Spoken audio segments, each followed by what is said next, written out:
Yeah, it's 9:30. Go ahead. Well, good morning, everyone. Thank you for joining us for this review of the condominium management competencies. This has been a long process. We've had a committee that's been working very hard, and so it's great that we've come to the end of the project and see the finish line in reach. And so thank you all for attending. If we can go to the next slide. Today we'll just do a few introductions. We'll give a little bit of background on the project, talk about the committee, the work of the committee and what they did, who was on the committee and how it was composed, what our methodology was, and some of the emerging trends for the review. And then I hope to have time for some questions both online and if there are questions of the attendees here in person. If there are questions along the way for those people that are attending virtually, please feel free just to type those questions in. And we'll deal with them as they arise. Sometimes there's lots of questions, sometimes there's not, and I don't want to be put in a time crunch where we can't get to some of the questions. And so that's kind of the ground rules for today. In terms of the introductions, next slide. The slides are, sorry. Oh, sorry. A little delayed, but I did click it. There we go. So some of the individuals attending, Don Newell is chair of the Residential Property Manager Industry Council. We also have with us Carrie Plett, who's not only on the Residential Property Manager Industry Council, but is also the council's board member. Don Brown, who's on the committee. Jackie Lesperance, I think, is able to attend today, and so she's one of the public members on the council, as is Mr. Newell, and Keith McMullen unfortunately cannot attend, as unfortunately Sarah Ferguson, who was the educational expert, the resource that the committee utilized throughout that. My name is Warren Martinson. I'm the registrar. In addition, some other RECA individuals that we have here. Christian Zenoff is our stakeholder engagement manager. Barbara Young, who is our credentialing manager. Wes Irwin, who is a RECA credentialing officer. Mr. Morrow, Russ, our CEO, is also in attendance.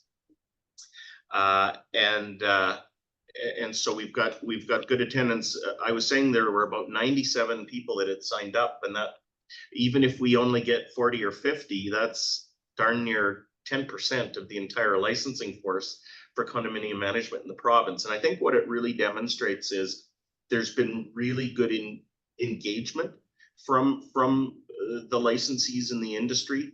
And I think that's twofold.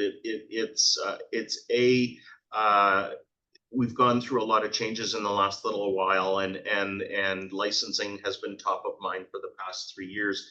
And I also think the industry is really embracing the whole concept of self-governance and how important it is to be engaged with the regulator to make the industry better, which ultimately benefits consumers, and that's what we're all in this for as well.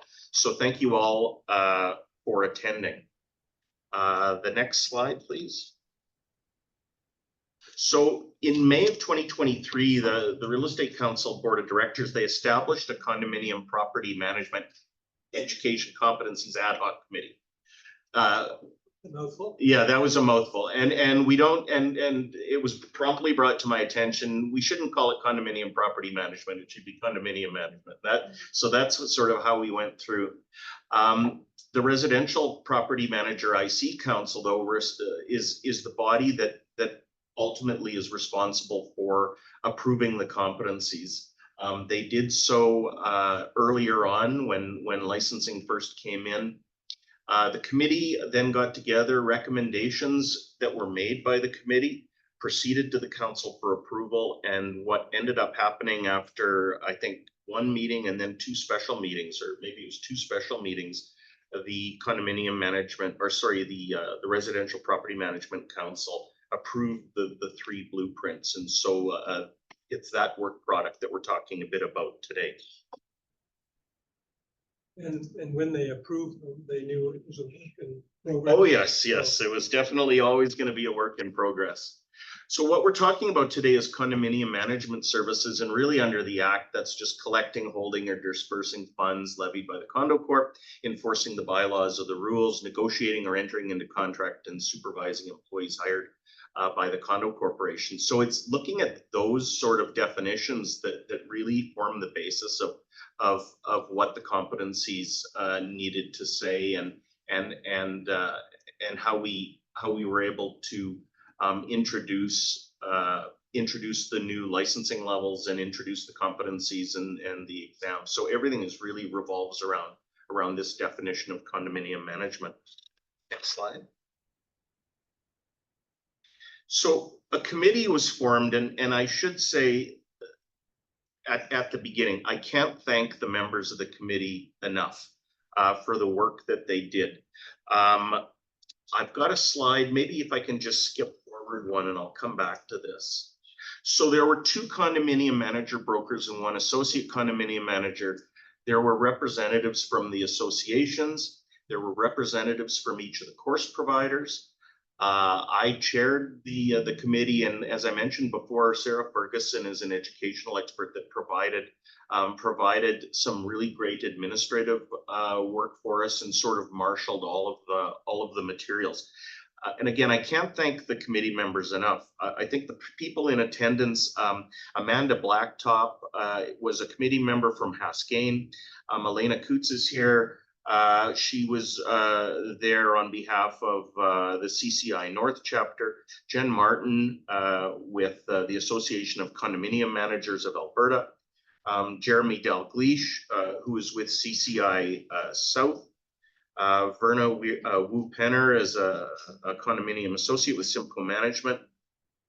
And unfortunately, 2 other members couldn't attend today. Sandy Cameron was attending the committee on behalf of the Alberta Condominium Management Education Consortium, another mouthful, one of the educators. Sandy is a lawyer that was very experienced in condominium property work, who offered, was very generous with his counsel, as well as Susan Iyer, who is with Associa Canada Holdings, another property manager. These individuals, I again can't thank them enough. The way the committee worked, we'll get into this more. They basically took 3 different spreadsheets with the approximately 1,100 competencies. Each one of them went through them individually on their own to say, look, these ones are okay. These ones, well, let's debate. I think we should remove this, or I think we should amend it. And so in addition to all of that prep work, we had 2 meetings that were approximately 8 hours each. We really got down to working the entire day, and we had another few meetings that were 4 or 5 hours. So it was a real commitment by these committee members to the industry, but also a real commitment to self-regulation and a commitment, to participate and really take us to the next step in terms of regulating this area. Can you go back to the other slide just briefly? Sorry, I took you out of order there, Christina. Oh, there we go. So what the committee was really doing is to review and make changes where appropriate, or recommendations, because inevitably everything had to go back to the industry council for their approval, because they're the ones that have the legislative authority to set the competencies. We wanted to realign the competencies, and it was critical that the educators were involved in this, because that way the educators are better able to align their courses to the competencies when they have a participatory role in that, and they know what was being discussed there. We wanted to again inform the development of core standards for course providers. So again, give the course providers as much information as they can to develop their courses, to do 2 things really. A, make sure that the individuals that are taking the courses are competent and can competently serve as condominium managers, but also make sure that the competencies are robust enough that they actually describe the job that condominium managers do in terms of the fundamental course and in terms of the practice course, and then also the broker course. And then finally, to identify emerging industries. So it wasn't just an exercise in removing things or moving things or amending things. It was also the opportunity for the course providers and some licensees on the committee, and then ultimately the council, to say, do we need to add to these? Are there competencies that we're missing? Were the competencies complete? Did they really describe the skills that were needed to competently practice as a condominium manager? Now, I guess we can go one more after that. So as I mentioned, what we did is each one of the committee members looked at that big list of competency. They provided independent recommendations. So Sarah acted sort of as a clearinghouse, where she would send out the competencies to committee members. They in turn would send back their comments, their recommendations, their individual recommendations, or at least what they wanted to debate. And then we would get together with a master list where it would say, here are all the comments in terms of what the committee members were saying. And then what we did is we focused mainly on those things where there was some questions, some debate. Let's talk about whether this is relevant. Is the wording right? Is it something that can be readily tested? Is it specific enough? Is it too specific? And we went through each one of those. The committee, it's the first committee I've been involved with anyways, that we only had votes to accept agenda, accept minutes, and adjourn. Any of the discussions that we had about individual competencies, all of those discussions and decisions were ultimately made on the basis of consensus. And so the committee really worked together in that respect. So there were times that committee members might have come in saying, well, I think we need to change this, and the discussion then evolved. Okay, maybe we don't need to change that. But it was a very collegial group, and I think the committee, to pat ourselves on the back a little bit, I think the committee worked pretty well in that regard. So then what we did is we looked at those ones that were flagged. We looked at each one of the three courses, the fundamentals, the practice, and the broker course, and then made recommendation. And I'll mention, I'm not an educational expert by training. So when I mention things like the Bloom's taxonomy, you know that I've just read it somewhere else, and I'm just parroting what I've been told. But I do know a little bit about it, and there's a slide where we basically talk about what that taxonomy is and how it fits into competencies. Next slide. Here we go. Basically, it's just the exercise of ranking or classifying competencies at what level should they be learned. And Barb, if I go off base here, so you can have, there are levels where it's simple memorization or true and false. The higher the Bloom's level, the more in depth the understanding is needed, where you start to get into more analytical skills, where you get fact situations, and then you have to, so rather than a true and false sort of Bloom's level, it gets up to, I think there are 5 levels, isn't there, Barb? Six Bloom's levels? Oh, Dustin, okay, you're an educator by. I used to be a teacher. Oh, okay, six Bloom's levels, going from 1, which is the much more simple one, all the way up to 6, which is much more in-depth level of learning that's required for that. Next slide. So as I mentioned, the curriculum was set by industry experts, and that's what informs the course content. The other thing that I always recommended to students that were coming in and getting ready to take courses and then challenge exams is, we found that the competencies really worked as a good study guide, a good study aid for students as well, so that we hope that students will also use it. So as they're preparing for their exams and going through their materials, if you go through the competencies and you read one and you say, well, that doesn't, I don't recall hearing anything about that or seeing anything like that, that could prompt the student to then go back to their instructors or to go back into their course to say, all right, where were these concepts covered, so that we can have better alignment between the competencies, obviously, and the course materials. We also have a review mechanism for feedback. So we have there are ongoing conversations that take place between Barbara and her group and the course providers as to what students are telling us, because every student, when they write one of our exams, has an opportunity to provide feedback on any particular question or any particular issue. And so one of the important things is education. Dustin and the rest of the teachers on the call, it's iterative, and you're always looking for feedback to know where do we need to put more stress, where are we putting too much stress, and so these are ongoing exercises.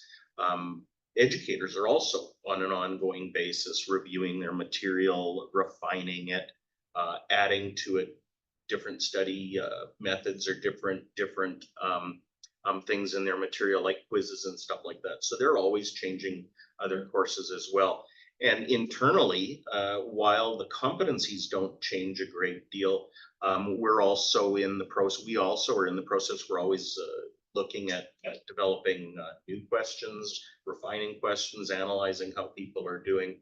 And so all of these things provide an ongoing feedback loop that allow the program to run.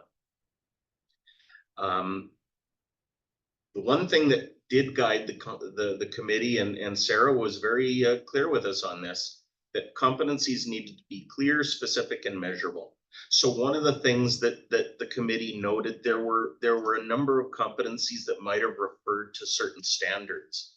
And the comment came, well, if you're not going to pick a particular standard that individuals can study, it doesn't really help the educators much, because if you have a standard or a philosophy around, let's say, something condo managers have to deal with all the time, conflict management. Well, there's any number of conflict management strategies or principles.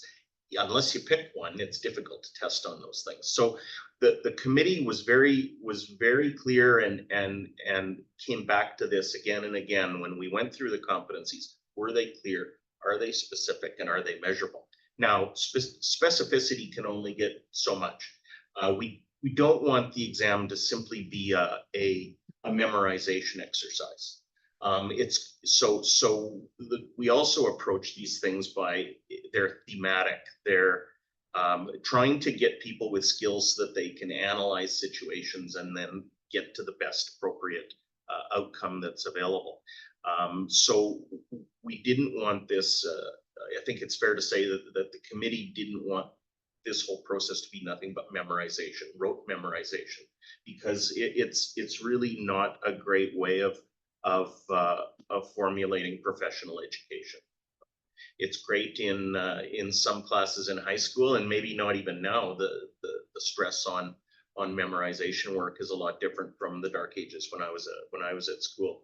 So we looked at all of these things ongoing, and then we mapped them all so that we wanted to put the educators in a place that they could then go in and make whatever changes that were necessary in their materials. Next slide. Christian's got his hand up. Oh, sorry, Christian. Sorry to interrupt you. I just want to highlight one of the tabs that said in our communication. Sorry about that. Here, let me mute Hold on, Christian. Is it better now? Am I still echoing? Yeah. Sounds like you've got two microphones going, Christian. Yeah, Sorry. I won't speak. I'll type it, Christina.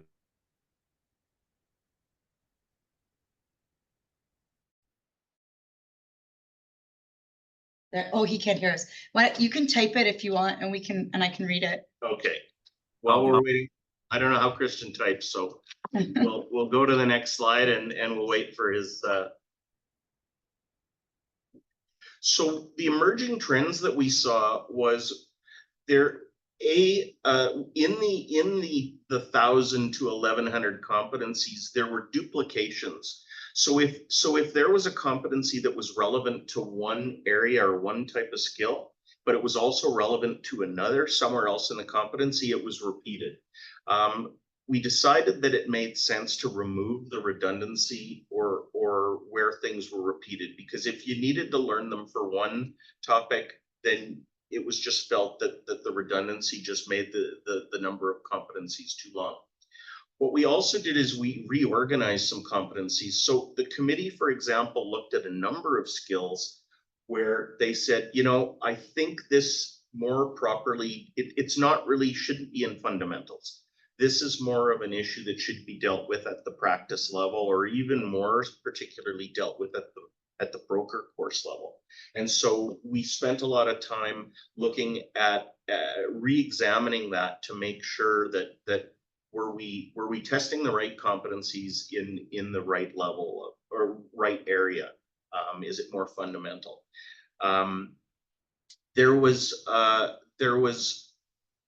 There were some generalized business sort of principles in there. There in the first iteration of the competencies that are now, I guess, 3 years old, 4 years old. There were things looking at more business management issues, looking maybe strategic plans and so the committee looked at those and said it's probably a bit too general. It's not really as much a regulatory issue as it simply is a factor in successfully running the business. And so we recommended to the industry council that some of those competencies be removed. We also looked as well as one of the issues that you have to do in setting competencies is at what level are you trying to get these people at?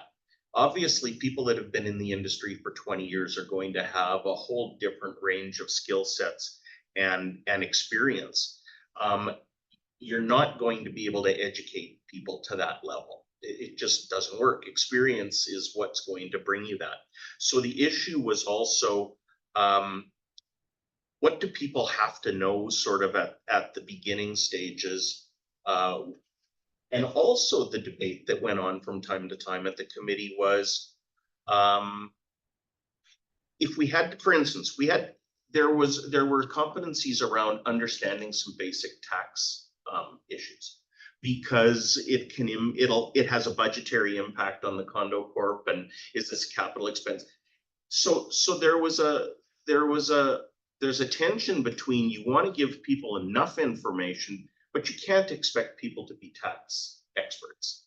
And we don't want our practitioners to be offering advice outside the scope of their practice. So part of the issue of professional learning is giving people enough. And especially, like, I remember when I was in law school taking a tax course, and the prof said, I'm not going to make you a good tax lawyer here. You'll probably be better at doing your own taxes. But the bigger issue is recognizing when an issue is recognizing the issues. So we wanted to give, so for instance, on the tax side, you want to give professionals enough information, not so that they can answer all the tax questions themselves, but recognize where there could be an issue where they need to get an accountant involved. There was conversations about, well, we're not trying to train lawyers. So how detailed and how broad do you want some of the legal concepts dealt with? So there's always this conversation going on where you want to give people enough so that they can recognize the issue, recognize when, geez, I better go see a lawyer about this. I need to see an accountant about this. I need to see an engineer, like in your guys's world. When do I need to go and get outside expert help? But you're not able to do that if you can't recognize that the issue exists. And so the committee went back and forth sometimes on how in depth do we need to go on some of these issues. We don't want to overdo it, but we want to make sure that people are at least grounded well enough in the concepts that they can see that the issues are there. And again, we looked at all of the outcomes in terms of, can we measure them? And are they relevant to the practice. Because if you can't measure it, there's really no sense having competencies you can't measure. And that underpins Barbara's group's work as well. Before I advance, I got what Christian was trying to tell us. He in the chat here, we've linked the competencies themselves. I just wanted to remind everyone that they're there. For Okay. anyone in the room, that's the URL, but if it's a big one, so you can certainly follow up with one of us if you need it. Okay, Yeah. thank you. And again, if anyone else has any questions, please let us know. So the committee, after their series of long meetings and in-depth work, the final report was sent to the industry council.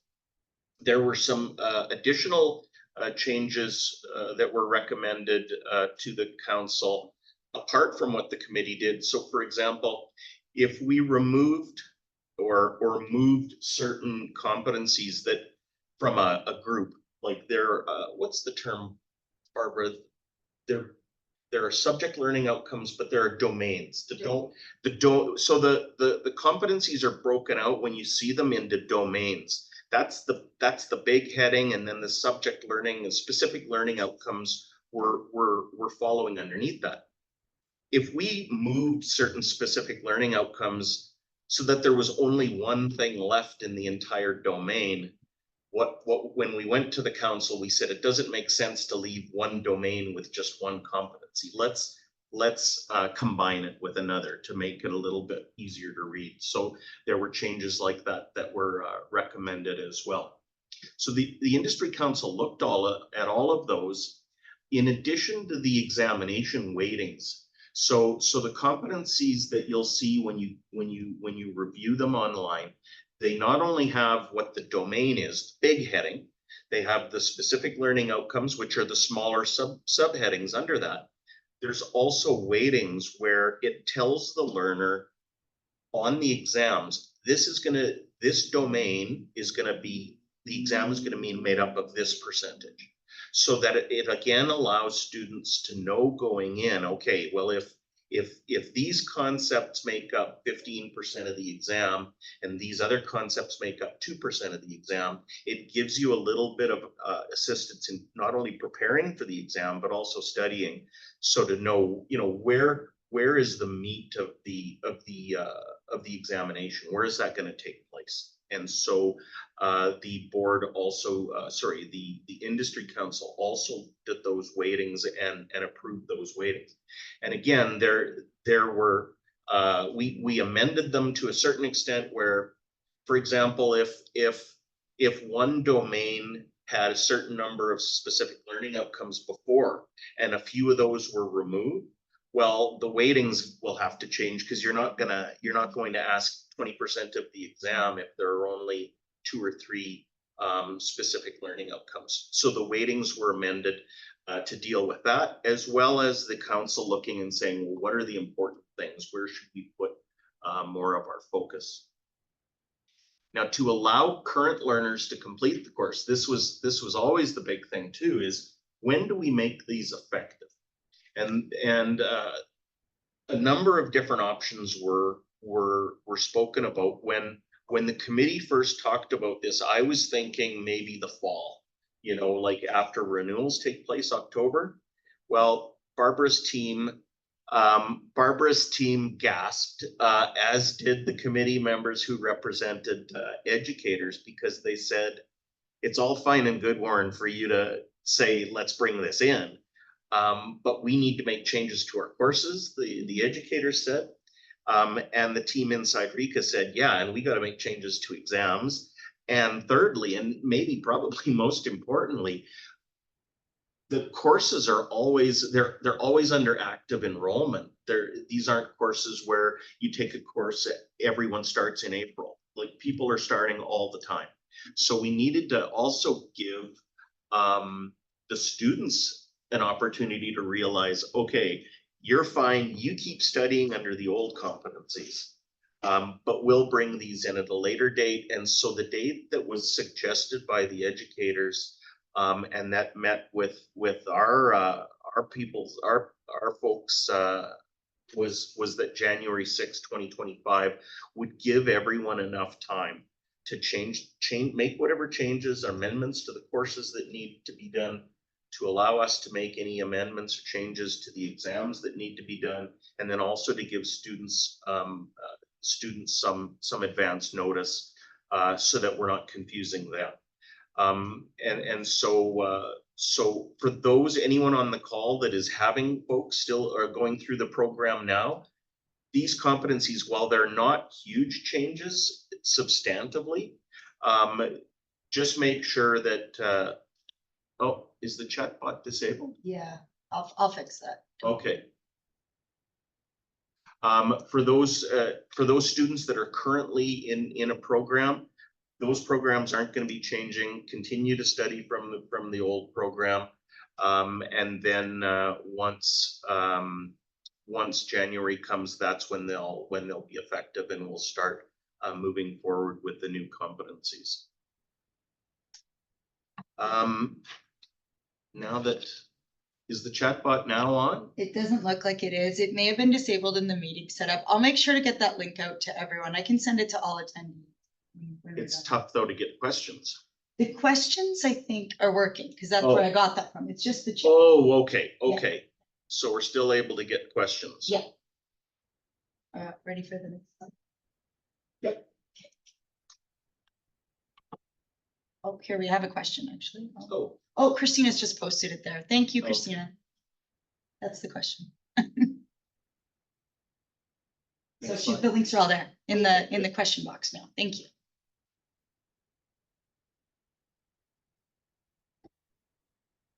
So that's really my presentation. I can go a little bit more in some more detail on some of the themes that were discussed, if there are no other questions. Like for instance, some of the topics that were removed, that were dealt with. So things like implied easements, we put between, from fundamentals to practice. That's the type of discussions we would have. The Builders Lien Act, we had to update because there's no such thing as a Builders Lien Act anymore. There were some references in the materials. Oh, here we got Nicole. Alberta industry practices include practical and other direct business related experience. Will consideration be given in the education and brokerage licensing process towards the 2 years? Nate, say apprentices can apply. We're always looking that there are debates that do go on from time to time, Nicole, about the broker level. Is 2 years enough? Some people say. Should there be some other requirements? There are always the ability for industry councils as well to look at other courses, like other designations.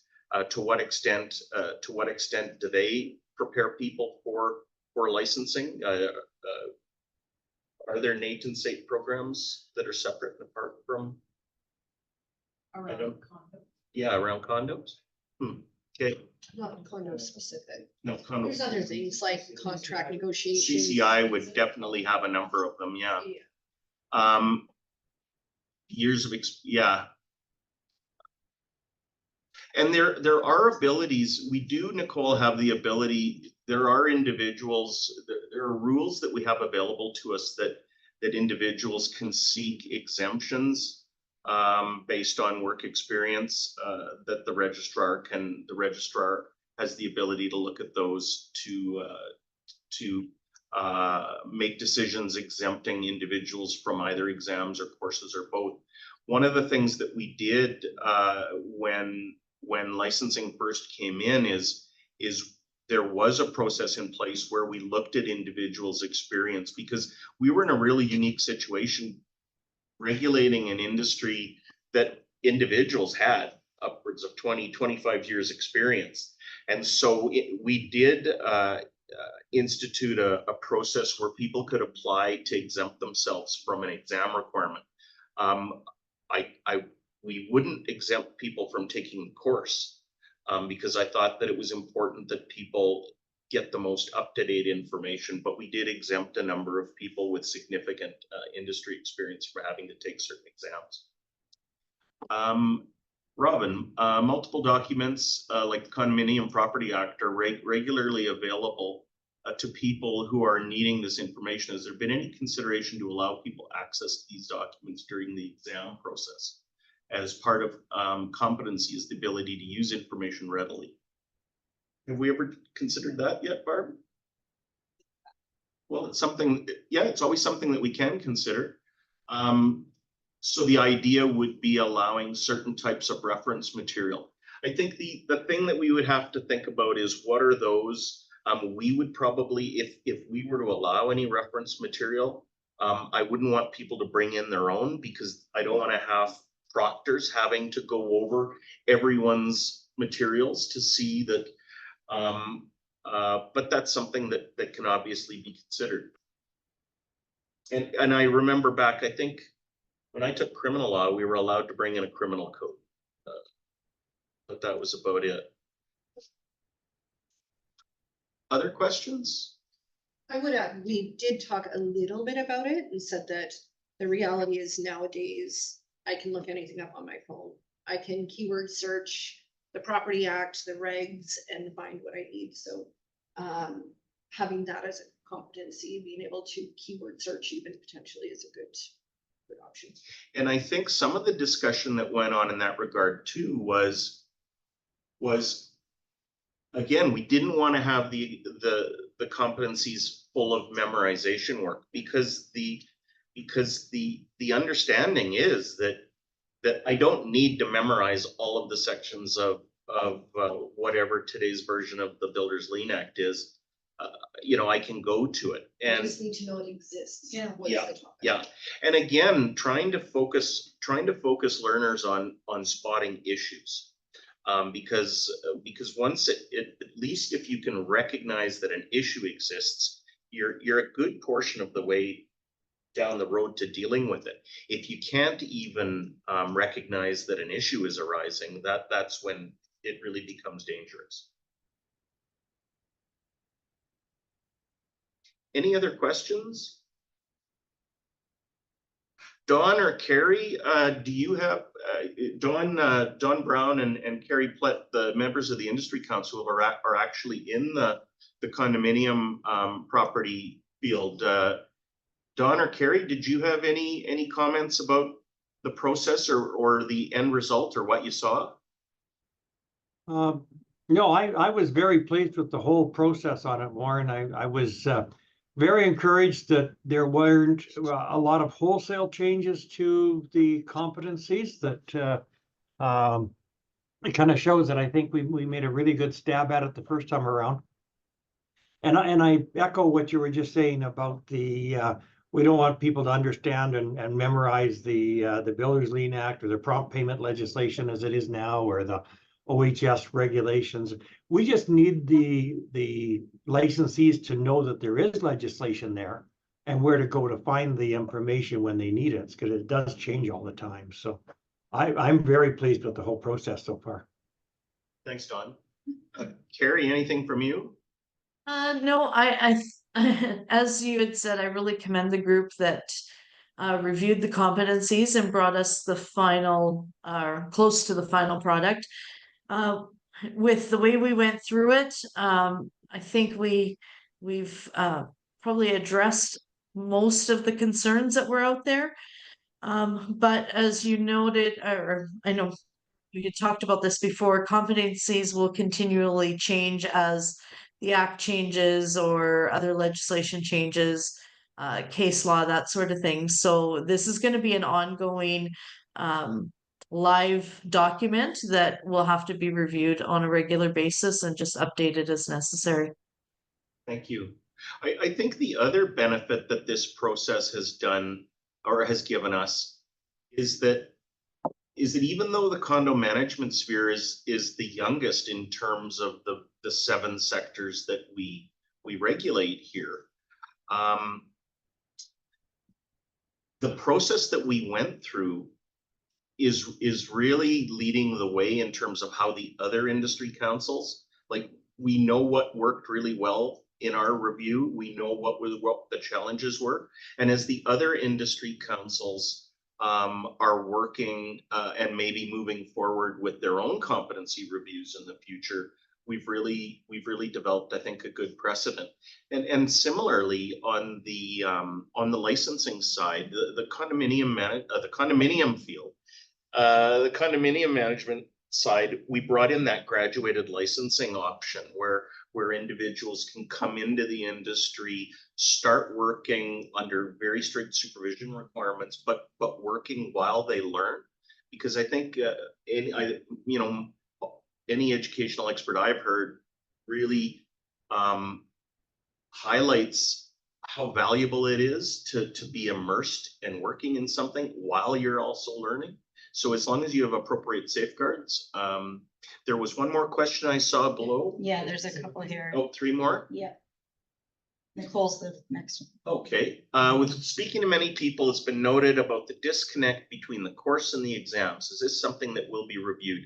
That's something that's reviewed all the time, where we get comments. If we get comments from students that geez, I didn't learn anything about this, we provide feedback. We engage with the providers on an ongoing basis to try to provide that feedback.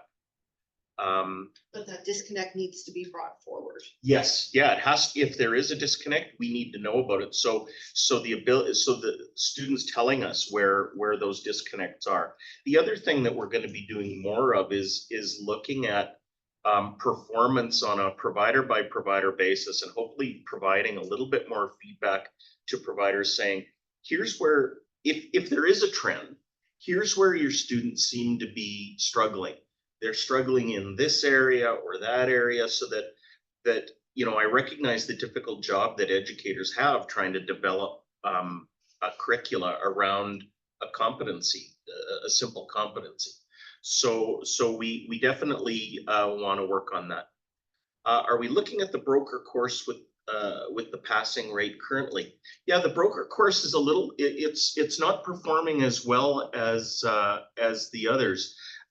In terms of performance of the other courses, I pulled these stats off just in case it came up on the fundamentals course. The success rates range from about 68% to 81%. There are 3 providers in that sector. On the practice side, the success rates range from around 71 to 79%. But the broker course, the success rate is only around 56%. That is a little lower than I think what we'd like. I know 2 things. I don't want the pass rate to be 0, and I don't want the pass rate to be 100%, because I know something's wrong both ways around. So I think the first 2 courses are getting there. It's a little bit difficult we're still working to try to determine where that's coming from. The other thing too, and this is something that's common, or not common, but it's seen with multiple choice exams in my past life in another profession, that you would think that people with lots and lots of experience would do better at exams, but sometimes people with lots of experience don't do as well with multiple choice exams because they read too much into the question, because they're not taking the question as it's written, because they have all of this background and all of this experience. So we'll consistently work to try to do what we can to improve the pass rates. I think it's a little bit low. Like I said, I'd like to see that above the 70% level, like the rest are. So that is an ongoing work. One of the things that we've done over the last 4 months is I've worked with BARB staff in reviewing questions for all 3 levels. And we, revised some questions so the question is better worded. We revised some of the answers so that the answers are clear. So there's a disconnect. Sometimes it might have been a relatively clear question, but some of the answers muddied the water, or vice versa. Or it was easy to read something in, or so we tidied those types of things up. So that's a long range thing, and that's been done, and then they get those changes get eased into the exam banks.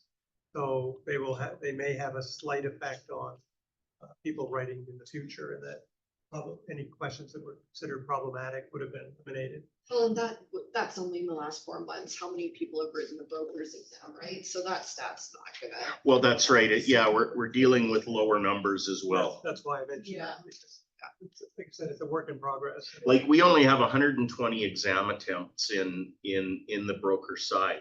And so the other thing is that small divergences between can really make a difference. You know, I'd like to get up to the 250, 300 level before I'd start having some confidence that we've got some statistically valid numbers. Like, you don't want to deal with it that low. The other thing, you know, one of the other things that we do, for example, Barbara's team does, is when you're looking at questions, if you've got questions that people that score 83% on the exam are consistently getting wrong, but people that are getting 50% on the exam are getting the question right 20% of the time, that, you know, those are certain indications that you need to look at the question a bit, because you'd expect people that know the material are going to get those questions right. If I'm just guessing, I've got a 20% chance. And I have taken multiple choice tests where that's come in handy, I readily admit. When we were reviewing the questions, that was one of the factors that came into play was, you know, the Barb staff would look into the question statistically and say, yeah, you know, this is the success rate on this particular question. And we look at it, well, what's wrong with the question? Let's see, will the difference between condominium manager and property manager be defined for those learning to help stop confusion on these? Doug is a regulatory practice advisor that gets calls from brokers and licensees from around the province. Doug, is that something that you've noticed, that they're, where are the differences between the concepts in property management and condominium management? Yeah, I've not seen that issue arise, so I don't know where that's coming from. The issue would be like directly, like you said at the beginning, the competencies were labeled condo property. Oh, that might be I confusing. think that might be what Tracy's suggesting. Well, the other thing, Tracy, if you wanna give Doug a call, we can maybe put Doug's email address in the chat, as well as his contact information, and if you've got some more information that you'd like to give us on that.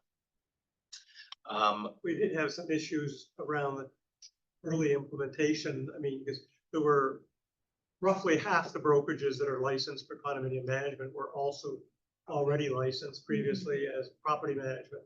And so they had people that were used to doing both things, and they used the terms interchangeably. And also they didn't necessarily see the work as a clear definition between the two roles. But I think that was an early on in the first year and a half thing before that sort of, you know, corrected itself. I'd say it's still pretty prevalent if I think about it from a public stance. Public's a whole different thing. Yeah, the amount of times I see, oh, contact your property manager. I mean, we had a phone call the other day from somebody saying, oh, I needed to tell my property manager that I'm going out of town.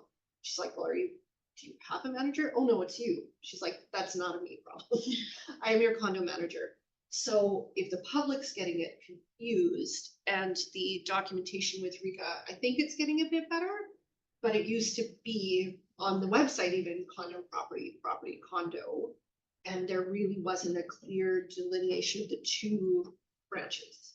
So I probably deal with easily 20 to 30 board members or unit owners every week on some kind of problem, issues. And I would say it's probably about 50% people that from the public not understanding there's a difference between a property manager and a condo.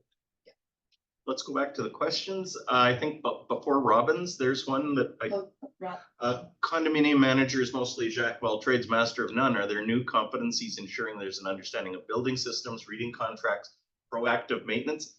There absolutely is, Ron. I remember some of the questions and some of the competencies that I went through, I had to learn myself. What's the difference between preventative maintenance.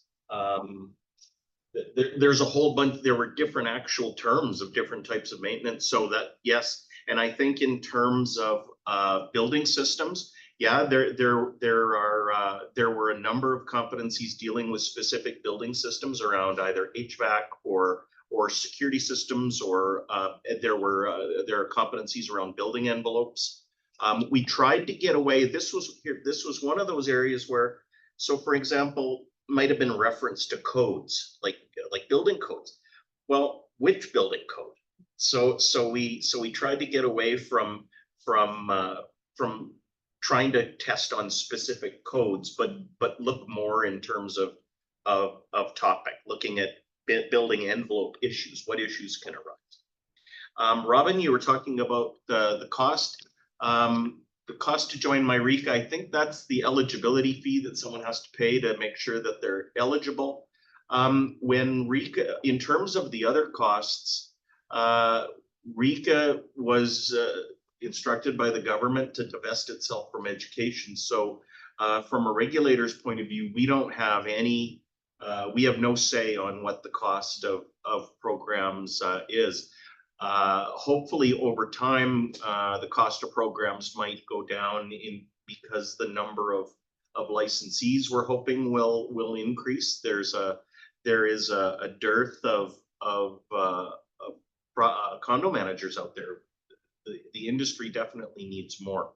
And so once those course providers maybe recoup the cost of developing their courses, but RECA doesn't have any say or jurisdiction to tell someone how much they can charge. Is there a paywall? I think by and large, knowing I've been involved in a number of different professional sectors, either as a regulator or as a licensee, and I think that real estate and condominium management still has really relatively low barriers to entry in terms of, I mean, to become a hairdresser in the province. I haven't looked at this recently, obviously not. But it used to cost around $13,000, and you need to have something like 900 or 800 hours of practical experience before you got a license. So I think that while I think in the large scheme of things, I think that the barriers to entry in terms of cost is still lower in real estate than others. Another angle on this, Warren, is that with the introduction of graduated licensing, this gets spread out. People who do graduate licensing, the fees that are there could be as much as a 2-year process if somebody takes the full process. And the majority of people getting condo licenses now are through the graduated licensing program, and most of them would be taking 6 months to a year. They wouldn't be going the full 2 years, but most of them are taking 6 months to a year. So it's not like they're coming up with all this in a very 2-month period or something spread out. And then the other thing that's quite different in the industry is in some cases, like under the graduate licensing, some brokerages, brokerage is paying the fees or the cost. In other cases, it's the individual paying it. So it's not the same right across the board. Yeah, and I think costs typically can be reduced over time, hopefully with the number. Suggestion that there be no relaxation in passing rate because the broker needs to be a stronger resource than merely the condominium manager. Thank you, David, for that. Oh, and sorry, Amanda, is the exam course feedback shared with the educators? Barbara, could you talk a little bit about the work that's done in that regard? Sorry, what Amanda asked, is exam course feedback that is collected by RECA shared with the educators? Oh, absolutely. Anytime we get specific information, a lot of times when people have not passed the exam, they're kind of vague. So we ask for specifics and we pass that along to their course provider. We also have started to do, as Warren mentioned earlier, different trends that we're seeing that they may not be picking up in the course. So we're sharing that with course providers as well. Thank you. will consideration be given to not charging students for practice exam or charging students repeatedly for each practice exam? I don't think that's been looked at yet. One thing that I'd hope that maybe course providers could do is depending on the course provider, some course providers have a lot more quizzes and a lot more like chapter exams and things like that. So that might be something that the course providers could look at to include more of those self-assessments as part of their courses. There's a couple of exam or course providers that you can't get the completion proved of the course until you pass their quizzes or their practice exam. Yeah, they're the ones, the course providers actually are the ones that they're basically telling us when someone's ready to write the exam.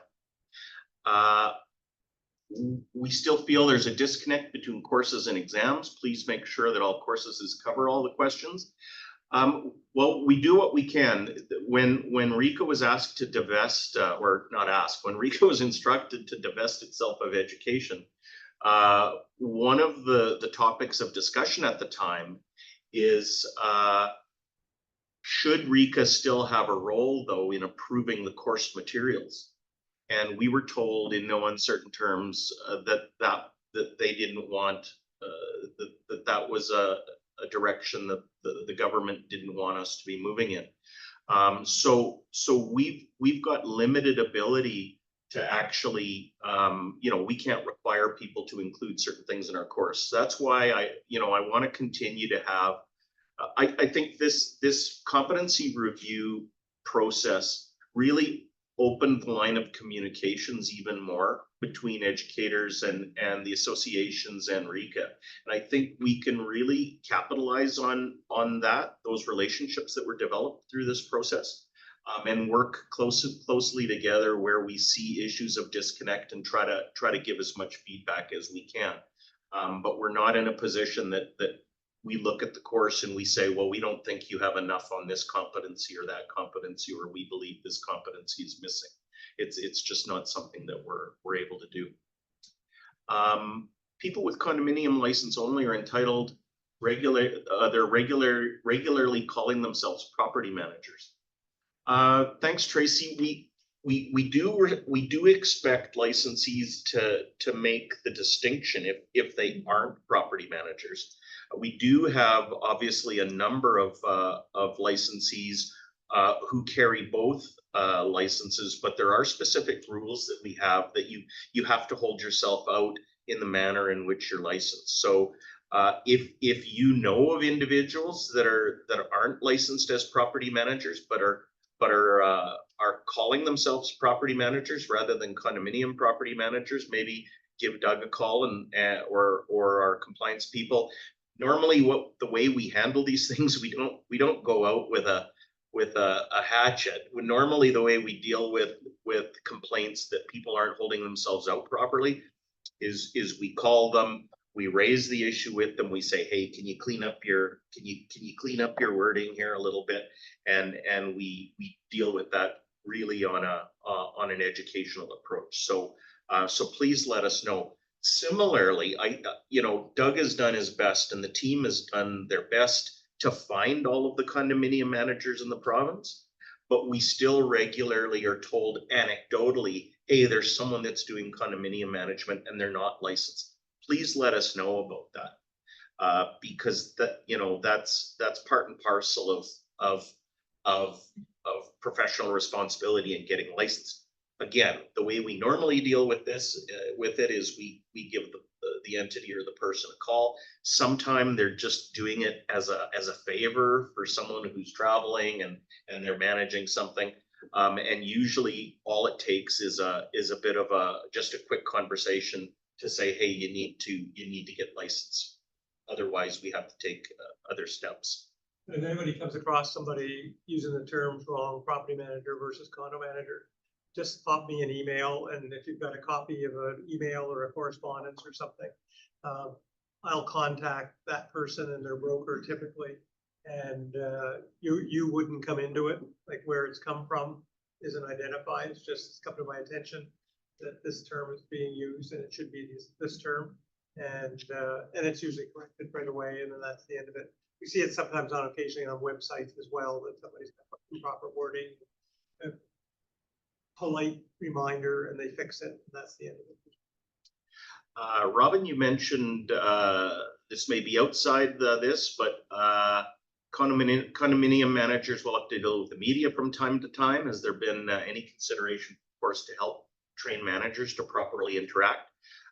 Well, I can definitely raise it with the industry council. They're going to be looking at possible relicensing education, but I think the first place to maybe raise that, Robin, might be with CCI. We added this into the What's that? We added this into one of the competencies about social media and media in general. Okay. There Yeah, was I one think or there two is a little bit. ones, so. But yeah, in terms of a full course on that, I think the associations would be a great place to start with that. Dana? Dana asked, is it fair to say that competencies are a minimum standard by which the regulator will expect licensee? I'm just wondering, because I think most condo management agreements have a hold harmless clause, subrogation, etc. And these clauses are in their master service agreements. And if they're following the terms of the agreement, then they almost have no liability. You know, my experience is you can put a lot in contracts that you think are going to absolve yourself from problems if they arise, but largely they're not. They may not be that effective. In terms of those agreements, RECA's not. That's an agreement that you have between your client and yourself. Notwithstanding those contractual agreements that you may have, RECA expects and will enforce the rules, and there are minimum competency requirements that are going to operate irrespective of the contracts that may be in force. Would RECA consider sharing the exam with course providers? It's a, I don't know. I honestly, the issue with sharing the exam, I always worry. I don't want our courses to become exam prep courses. And so I think, you know, that's obviously something that be considered in the future. But I think we'd have to look at the security around it and how they're being used and under what terms. You know, I wouldn't say no forever because I always like to keep as many options open for as long as I can, but I don't think that's being contemplated at this point. Well, what about a version of it? Like, maybe the question is, what level of this do you do for that? Is there maybe a different version of each question that could be given to the providers so that they know there's something to that effect in it? Well, and I think that's a really good point, Alina. And I think a lot of that may depend on how many questions we have developed. Because one thing that we've done, like by publishing preparation course, the practice exams, we're actually publishing real questions in that regard. So I think if our exam bank can get to a certain level, I think it's easier to share questions because we've got others in reserve.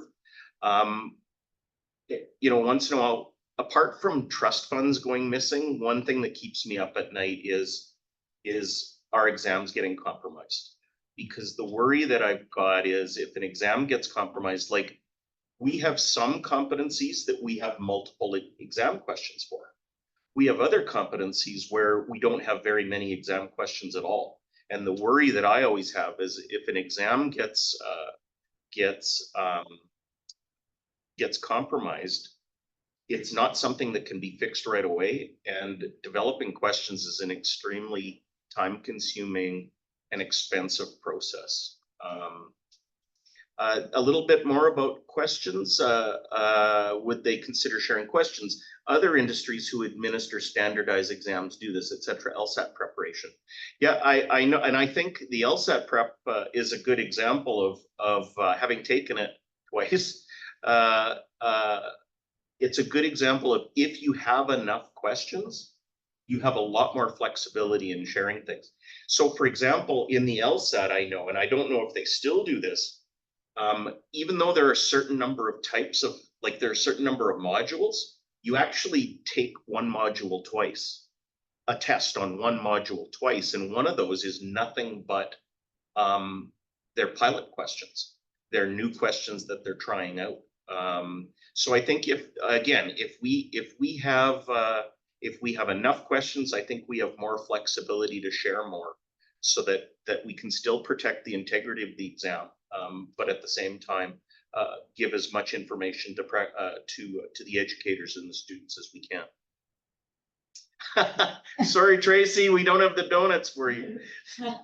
Are you looking into other testing centers? Only having 2 is difficult. Don't we have like Ellen, Barbara, do you have any thought, or Yeah, How we have many- more than 2. I'm not sure where that's coming from. I thought there was 18. No. maybe reach out, Ellen, either to me or to Barbara Young. Maybe we'll put Barbara's contact information on the chat as well. And if you're having difficulty booking exams, or if you know of people that are having difficulty booking exams, we might be able to give you a little bit more assistance. Yeah, we have them all over Alberta, so I'm not sure.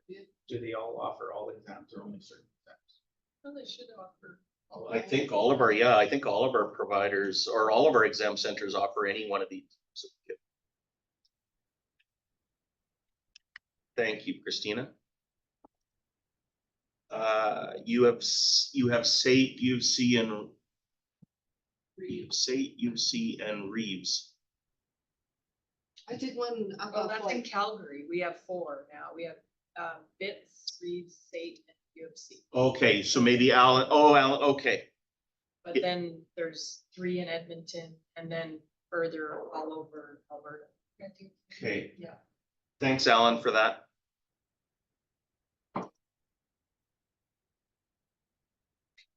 Has there been given any consideration to expand in-person courses? You know, that's a really good point, Robin. It's really up to the providers. I think one of the things that stands in the way of that is just cost, is that in-person courses just cost more to give. However, again, with some of my experience and just anyone's experience in education, some people do better online and some people do better in person. And it's just trying to get the economies of scale for the providers. Once again, we don't really. I don't think Rika would be in a position to say that we would mandate that providers have to give in person, because I think it just interferes with their business too much. Interferes with. But I do appreciate the comment, because I know I would very much prefer an in-person course where I can, actively ask questions and things like that than online. But This is something that often has come up in the residential world. Same thing, people saying they would prefer to have an in-person course to get their residential license. And Barb would know the numbers better, but we're talking about probably fewer than 100 people getting a condominium management license in the run of a year. We're talking thousands in the residential world, and it just hasn't been practical even in the residential world because expense. I mean, people complain about course costs as it is, and the in-person course cost would probably be at least 3 or 4 times the online cost. I'd also say that enrollment might be an issue, right? If I've got somebody starting next week, but Dana's got somebody starting in 2 months, who gets the priority in that enrollment? yeah, you And do couldn't I have feel like ongoing. issue? You couldn't have ongoing enrollment, and it does. But I definitely agree with you there, Rob. And maybe I'm just a little old-fashioned.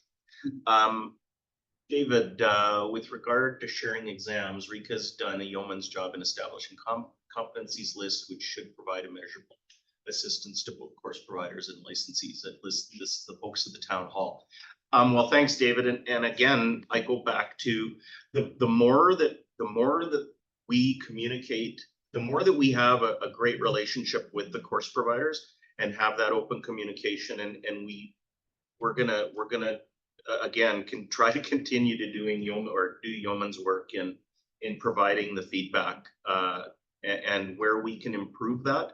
That's definitely something that I'd like to do.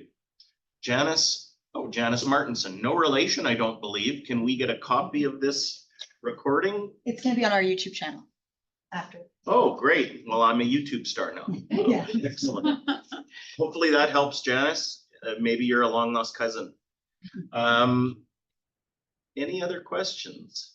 Since we're talking competencies, can we make sure that I bone to pick with everything, but that some competencies get re-looked at for realtors as well? Things like teaching them that, no, you're not going to get an estoppel today. It is legislated. Oh, you're opening a can of worms on this. It's open now. It's It's a good open can. now. Have a game. Don't get Don Brown started, because it. Right, Don? I would really love if some of their testing can have a domain specifically for condo management and documents and Yeah. legislated information, because it's spicy the last month. Yeah, we've been hearing that, and that comment has come up. I don't think I'm breaching any confidences. That comment has come up at the industry council level. And I think that it's also going to be raised, it's also going to be an issue that we're going to raise with the residential council, so that the residential council is aware. We also have an ad hoc committee that, well, it's not even a committee, it's a chairs roundtable, where the chairs of the various industry councils who normally meet, the industry councils all meet separately.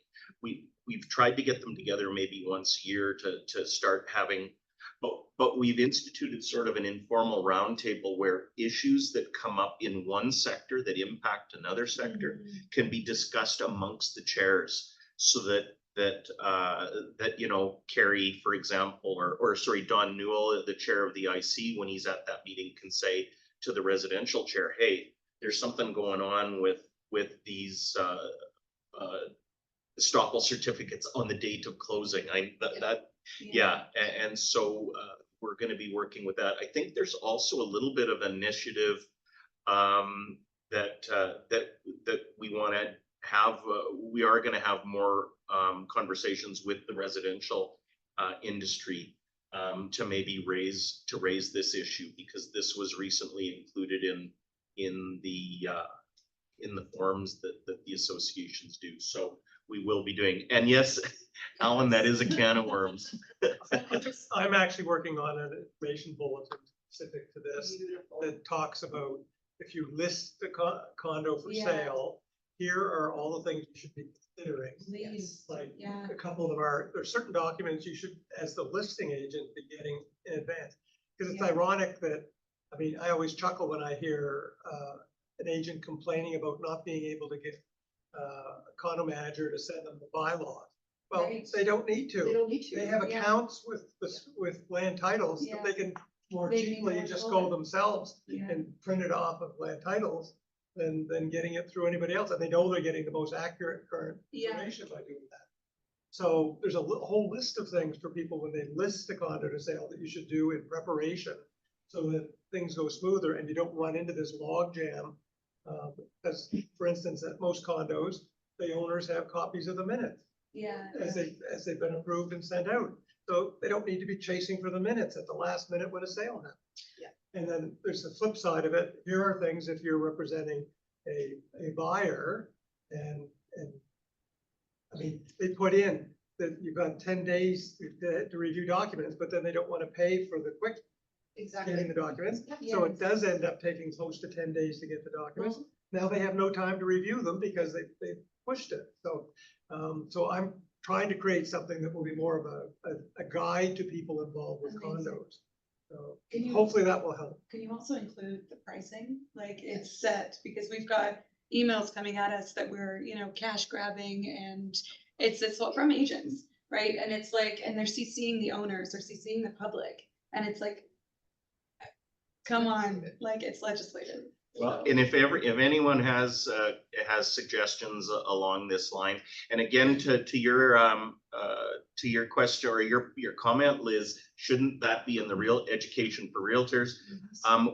Coincidentally, there's another committee that is looking at the residential real estate competencies.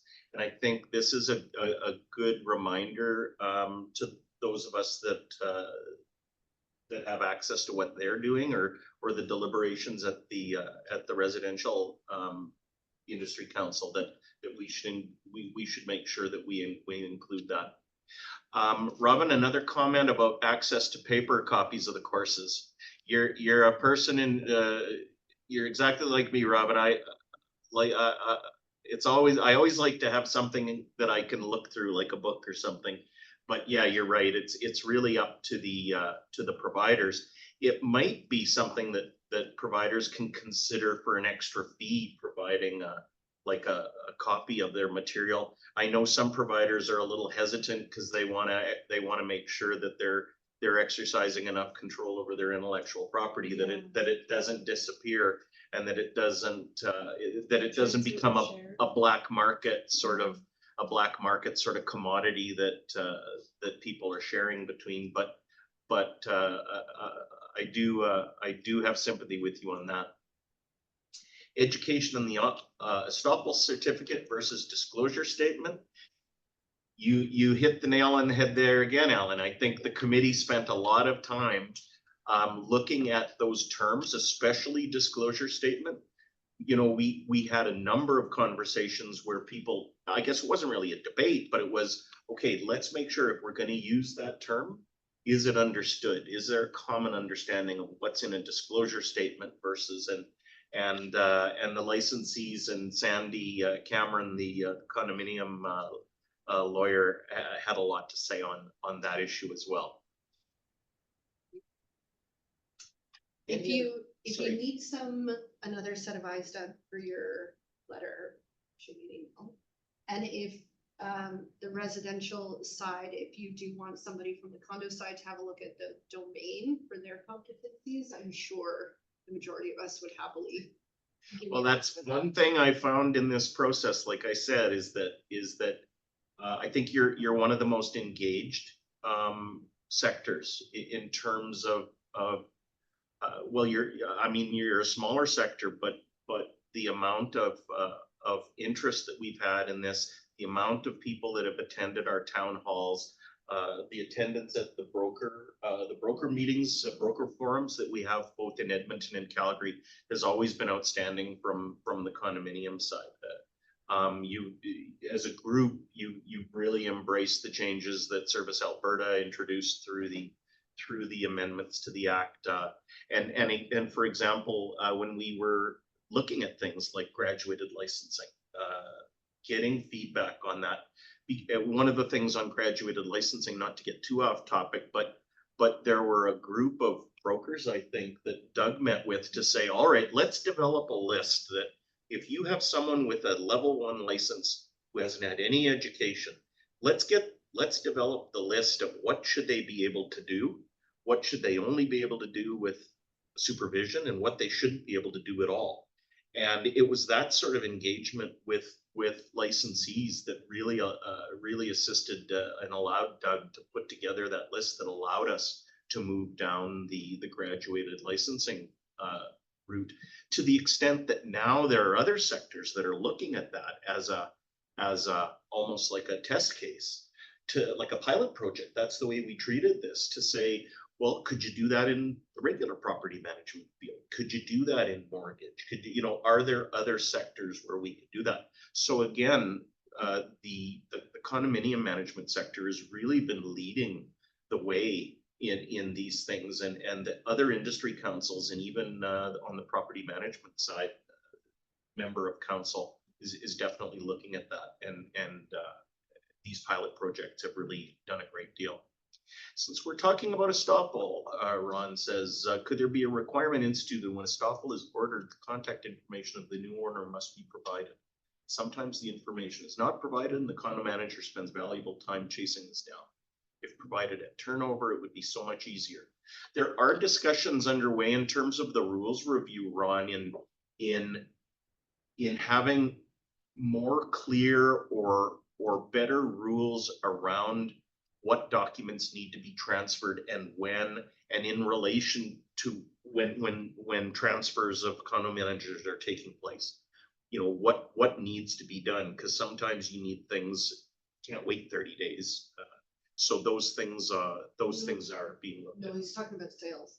Oh, sales, I'm sorry. So- Some of the new owner. Yeah, so if I sell my condo to Abby, 9 times out of 10, the condo manager doesn't know who the new owner is. Whereas in Ontario, it's legislated that the lawyer has to provide the management firm with the contact details for the new owner. It's a little discovery letter. Well, you know, Ontario's got a little bit of a different system that they can benefit, like, so we're really cognizant. It's been explained to us that we don't regulate boards and we don't regulate condo owners.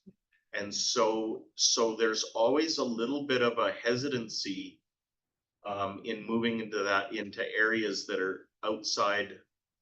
But it's certainly something that we can look at. Whose question was that? Carrie answered it, so it. Oh, it okay. went offline. Okay, thank you. But it is a bit of a bottleneck in process. I totally agree with them. I mean, when we send out the estoppel, we also say, hey, can you please have the lawyer for the other side know who the new people are? That helps, but it would be really lovely if there were an easier, the lawyers send off, here's the email and phone number for the new owners of unit 2, whatever. Christine, you mentioned again sharing exams. I think, yeah, exam security is the big thing. And again, making sure that taking steps to make sure that we're not an exam prep course. That's the worry that I have, is that I don't want to get to a point where courses are nothing more than teaching to the questions, because you're just not getting the same quality of education. But as I said, as we expand the number of questions in the bank, there may be more opportunities for us to share questions, so that not so that people can study the subject matter of the questions. I think it's more important that they understand this is what questions look like. This is how questions typically are structured in exams. And I think that's more valuable, and that provides better education than simply trying to remember questions. I remember taking an economics course in first year university way back, and almost all the questions were out there. And I know myself, when I was studying questions, you don't get the same level of, now maybe that explains my marketing too. That being said, I think lawyers and realtors need to understand that when they work an estoppel, it won't be clear if there's money owed. There always seems to be a bit of a shock. Yeah, and I think, and Doug can include those types of things as well. We never release an estoppel without the new owner's info. The realtors have to ensure this information is shared with legal persons for the estoppel. Thank you. I don't know if that's. You can order an estoppel without having a sale. Yeah, Yeah. so it doesn't, you can do it whenever you want. Yeah. I get, yeah, and it's just then the timing, because it's only good on the day that it's printed and certified. The next day, all bets are off. Yeah. It's a purchase for the existing owner, not for the future owners. Yeah. Lauren, if I could maybe step in here. Sure, Don, thank you. Sorry, I agree with the estoppels. It's when we get the estoppels, quite often we'll get the purchaser's name, but no other information. And then we have to wait till they get through land titles to find out where they're actually living and that sort of thing. But I don't think that's a RECA issue to govern. I don't think that's within our purview to govern that type of thing. I think what it is, it would fall under the act and the regulations. And so I would encourage everybody to write to Minister Nally and get them to open that back up. And they're going to be going through some more changes to the regulations here in the next little while. There's still lots that haven't been proclaimed. And that's where it should show, is that to make that a requirement under the regulations. So if everybody wants to write Minister Nally and let them know that that's a very important part in the condo industry, perhaps then he can put that through in the regulations. I mean, is Rika not part of that review currently? Are we not doing a review of their rights? Yes and no. There is a bit of a review going on, but we're invited more when particular licensee issues seem to arise. So we're not like a standing member of that committee. But we are invited from time to time. But if I know you're involved in it, and if you think that there's value in us, maybe you can raise it with the committee, because I know that between me and Russ, our CEO, we'd be more than happy to lend some resources to any committee that has some impact, and sometimes that sort of involvement can avoid unintended consequences as well. We're just about finished. I'll just deal with maybe one more question, and then I didn't give Russ any advance. I think Russ is still on the line. I didn't give him any advance warning, but I just wanted to close out and see if he had any comments before we go. He wasn't given I realized. Oh, he doesn't have a panelist. Yeah, he doesn't. Oh, well, so Russ can't talk at all then. Okay, no problem. Does Rika have anything available that condo managers can provide condo board members to help improve competency in their role? We were looking into some materials in the past on that. We were advised that it was thought that really wasn't within our purview. I think there are. I think Ontario is a very good case study in improving the competency of board members. I think there is a role for that. But CCI does that too. So a code of ethics template. Finally, to be clear, everything that has been presented as an issue of not being considered by realtors is covered in the course for residential real estate. Yeah, I think maybe there just needs to be some additional focus on it, and hopefully the publication of a practice bulletin can help.